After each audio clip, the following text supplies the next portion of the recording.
आज की press conference के दो हिस्से बड़े करने। एक तो वो सवाल है जो हम कई दिनों से अपने प्रोग्राम में ख्वाजा आसिफ से, राना सावदा से और बाकी लोगों से पूछ रहे थे कि आप तहरीके इंसाफ के तो आपने कोई 10,000 बंदा जेलों में डाल दिया। ये जो कुछ मिलिट्री इंस्टॉलेशन को अटैक किया गया है, क्या फौज के अफसरान के खिलाफ कार्रवाई की गई, हाजिर सर्विस या रिटायर्ड? एक तो उसका जवाब है और मेरे ख्याल में ये जवाब आना जरूरी था, क्योंकि अगर GHU अटैक होता है या जिना हाउस लाहौर अटैक होता है या MM आलम बेस अटैक की जाती है या चकदर्रा किला या किला बाला हज़ार अटैक किए जाते हैं, तो जिन लोगों की वहाँ जिम्मेदारी थी उनके खिलाफ कार्रवाई के बगैर आप आगे नहीं बढ़ सकते। तो एक तो आज दुरुस्त पहला कदम है कि उन्होंने एक lieutenant general, 3 major general, 7 brigadier और इसके अलावा उनके जो अजीजों और कारर हैं, जिसमें एक के सन इन लॉ है, एक की नवासी है और एक की एहलिया है, वो भी लेफ्टिनेंट जनरल और 2 फॉर्मर चीफ के रिश्तेदार हैं जिनको गिरफ्तार किया गया।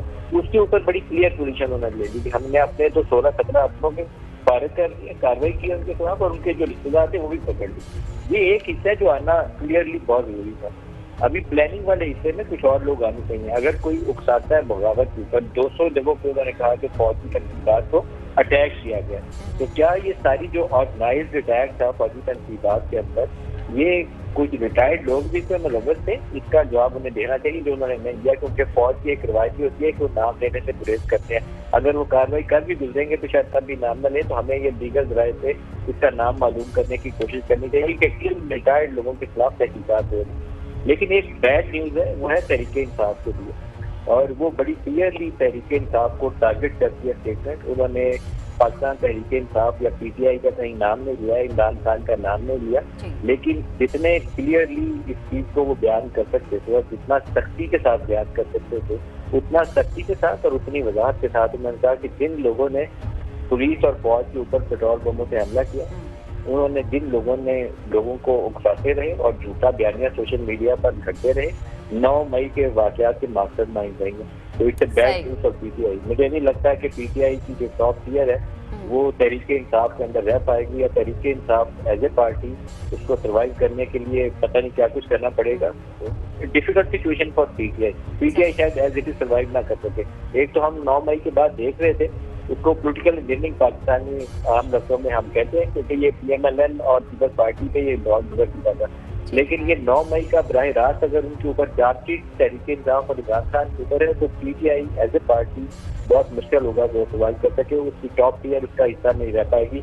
मेरी आज की प्रेस कॉन्फ्रेंस की सबसे बड़ी कंक्लूजन यही है। जी नदीम मलिक साहब, आपका भी यही ख्याल है कि पैगाम बड़ा वाज़ेह तौर पर फ़ौज की जानिब से दे दिया गया है कि मनसूबा साज किसी किस्म की रियायत के मुस्तहिक नहीं होंगे और वो बच नहीं पाएंगे, तो चेयरमैन PTI के लिए भी उनकी परेशानी अब इस प्रेस कॉन्फ्रेंस के बाद आप समझते हैं कि बढ़ गई है? देखिए कि इसके 2 हिस्से हैं। एक हिस्सा मैंने आपको पहले भी कहा कि फौज के लिए था, क्योंकि फौज के अंदर जिन लोगों ने बगावत की कोशिश की उनको आज 16-17 अफसरों के खिलाफ लेफ्टिनेंट जनरल समेत कार्रवाई करके बता दिया गया है कि आपका अंजाम क्या होगा। जब भी आप फौज के अंदर बगावत की कोशिश करेंगे, आर्मी चीफ को उसको आर्मी हाथों के साथ निपटना चाहिए। उसके लिए फौज में 0 टॉलरेंस सिर्फ कहने की हद तक नहीं होती, अमली तौर पर होती है, और वो इंश्योर करते हैं कि एक बंदा भी अगर चीफ की अथॉरिटी को चैलेंज करता है तो वो अपनी सजा के अमल से बच नहीं पाते। दूसरा हिस्सा तहरीके इंसाफ के लिए, जिसको उन्होंने कहा कि उसके अंदर वही लोग मुलव्वस हैं जिन्होंने पेट्रोल बमों से हमला किया। ये वही लोग हैं जो 6 महीने से फौज के खिलाफ बगावत कर रहे हैं। तो ना तो उन्होंने कहा कि हम इसको भूलेंगे और ना इनको माफ करेंगे, और उन्होंने कहा कि एक सियासी जमात से अपनी ही फौज के खिलाफ हमले की तवक्को ही नहीं थी। तहरीके इंसाफ का सिर्फ नाम नहीं लिया उन्होंने, इमरान खान का सिर्फ नाम नहीं लिया, बाकी पूरा पैगाम तहरीके इंसाफ के लिए।